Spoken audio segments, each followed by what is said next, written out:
साथियों नमस्कार। भोजपुरी के पावर स्टार पवन सिंह का आया एक और धमाकेदार होली गाना, जिसे सुनकर हिट मशीन खेसारी लाल की बेटी कीर्ति यादव का आया बहुत बड़ा बयान, जिसे सुनकर आप लोग भी चौंक जाएंगे। जी हां दोस्तों, बताएंगे पूरी खबर। इससे पहले आप हमारे चैनल को सब्सक्राइब, वीडियो को लाइक शेयर कर दीजिएगा।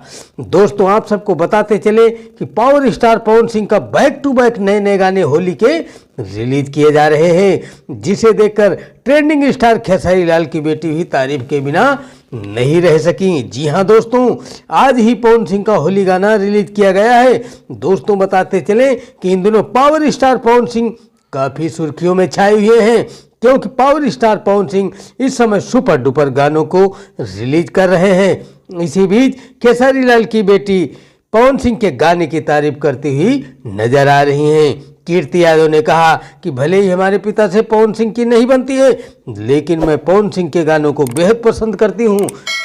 साथियों, जानकारी कैसी लगी कमेंट में जरूर बताएं। नए हो तो चैनल को सब्सक्राइब जरूर कर दें। धन्यवाद।